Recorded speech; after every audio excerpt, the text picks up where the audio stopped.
What's going on, everybody? It's your boy, the Uncrowned Otaku, back again. This is going to be a little bit of a different video. It's kind of still anime-ish themed, but it's based around a video game that then went on to have its own anime. So, like a year ago, I beat Tales of Zestiria. That game sucked so hard. I can't think of a worse Tales game they've had in recent memory. It was trash. I beat it. I didn't understand it. The ending left me hanging. I don't even know what all happened and why the cause of it was. Never got any backstory on one of the main characters. I forget her name. Lila, the person who gives you all the shepherd power. Never get her backstory. You see her in some of the Earth and Historia backgrounds, but she can't even talk about it. You get the storyteller. You get a little bit on him. But then there's in-game secrets that they tell you there used to be another storyteller. They don't go into detail on that.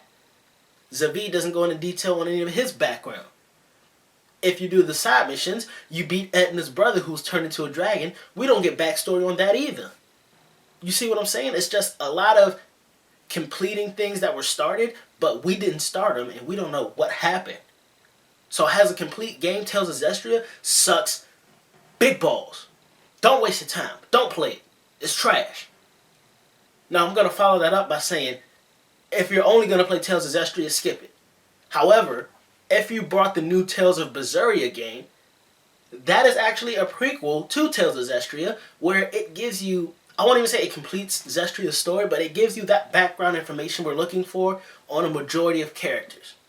So, if you're going to play both together, Tales of Berseria, Tales of Zestiria, make a fantastic completed story.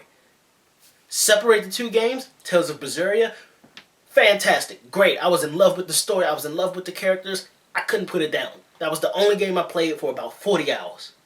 Tales of Zestiria, trash. If you're going to play that one by itself, skip it. Save yourself $60. It ain't worth it. Probably $40 by now. Go to GameStop. Get it for cheap. Actually, don't support GameStop. That's the red devil. I used to work there. It's horrible. Go to any other GameStop. Walmart, Target, Best Buy. Buy it there. But if you play one and you're thinking about playing the other, do it, because it completes the story. So in Tales of Zestiria, you got Saray, who becomes what's known as the Shepherd, who's like supposed to be the guiding light to save the world from all this evil. There's no more shepherds in the world. He's the only one left. He gets the power over what's known as Seraphim, which nobody else in the world can see except the Shepherd. And the Seraphim can control the element, so nobody can see them controlling the element. So it looks like the Shepherd is just a magical being who's raising rocks, slinging fire, throwing water, controlling the winds. And he's out to kill the Lord of Calamity, who is the ultimate evil, who is looking to throw the world into unending chaos. Which, if you play Tales of Zestiria, yeah, that's very true. That's exactly what's happening. Now, if we go back and play Tales of Berseria, spoilers, if you haven't beat it yet, don't listen to the rest of this, because I'm going to blow it out the water, because that game is love personified. Tales of Berseria, you play as the first ever Lord of Calamity, who's actually a good person. Well, asterisk next to good person, because she is out to kill this dude. She's out to kill the shepherd who everybody else believes is going to save the world. But for just cause. Well, asterisk next to just cause. The start of it is that the shepherd killed her brother in an effort to, I guess, give humanity a better chance at beating the demons that are being born. Like, yeah, he killed her brother for no reason. The shepherd was the Lord of Calamity's brother-in-law. Older sister died, killed her brother. She got set on vengeance. Turned her into a demon as well. Set her on a path of vengeance. All she could think about was killing him. We get that background story. Why she's doing it. Why this dude is the very first shepherd. What's happening here? The shepherd's ideals are twisted. After his wife and unborn son died, he decided humanity can't be left to their own devices. So he was summoning the greatest. In Tales of Zestiria, they're called Seraphim. In Tales of Berseria, they're called Malachim. He summons the greatest Malachim Lord and has him suppressed all human emotions. So people are just walking around like dolls, not even knowing it. Lord of Calamity saves the humanity. Hey, I rhymed. I should put that on my mixtape, I swear. Lord of Calamity saves all of humanity by destroying the shepherd. Now, humanity doesn't know that yet. They still think the Lord of Calamity just killed their one and only savior, the person who gave them power to fight the demons, when in actuality, she gave back free will. And not only in that do we get backstory on the true meaning of the Shepherd and the Lord of Calamity. Granted, in Tales of Zestiria, that Lord of Calamity is pure evil, so you did the right thing taking him out. But in this one, the roles were reversed. The Shepherd isn't what it seems, the Lord of Calamity isn't what it seems. There's a lot of background information that you don't see. Then you do meet the Mavens, who Maven is the storyteller in Tales of Zestria. You get backstory on Magilu, who is the first to, I guess, do the whole storyteller thing. She has books strapped on her skirt. You see that she is the pupil of the other Maven who was working in the shadows of the Abbey, which is what the Shepherd, the army the Shepherd made. The Abbey, it's a league of exorcists who could all control the Malachim. But yeah, so she learned stuff from him, and then she eventually passes it on to Maven that you meet in Tales of Zestria.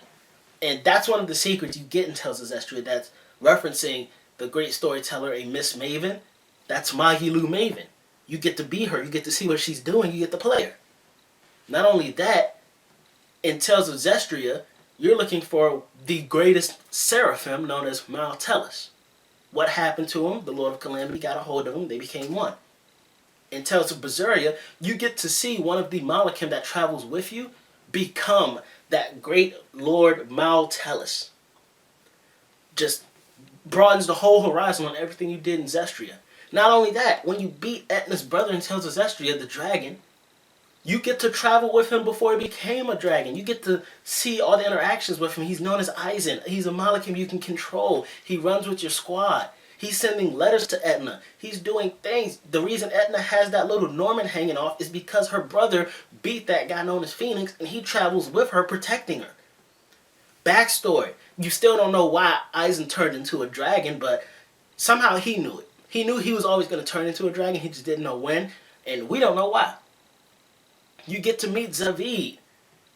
You get to see him in a younger form. You get to see how he got that gun. You get to see some of his backstory, why his beliefs are so strong that you don't have to kill Seraphim. Don't know why he's protecting the dragon, but you know why he's going to kill Eisen, because they had a kind of like a brotherly bond. They respected each other's decisions. They both admired the same dude. So, as a whole, you cannot deny Tales of Berseria just completely heightens Tales of Zestria's experience. Because alone that game is trash. Combined, they tell one of the most interesting stories I think Tales has ever done since Tales of Symphonia. And Tales of Symphonia is by far still my favorite Tales game. Lloyd with the two swords, my boy. Oh my god, a Demon Fang. But yeah, just a heads up. If you're going to play the Tales, you got to get both of them to have a really fun experience. Tales of Zestria is trash. Tales of Berseria has a prequel. 100% U-turn. Just turns up the story by like 10 notches. I highly suggest playing both. If you can't fade getting both of them, then just save yourself some time. Buy Tales of Berseria. It's a great game. Fantastic game.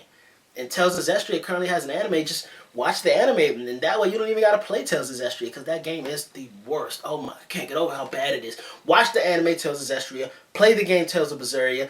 You'll get everything. Now, if y'all played the game, what do y'all think? Comment down below. Don't forget to like, share, subscribe, do all that social media jazz, because just like this banging beat you hear in the background, unlike Tales of Zestria, but very much so like Tales of Berseria, my videos, they straight up fire. I'm talking Lord of Calamity level fire.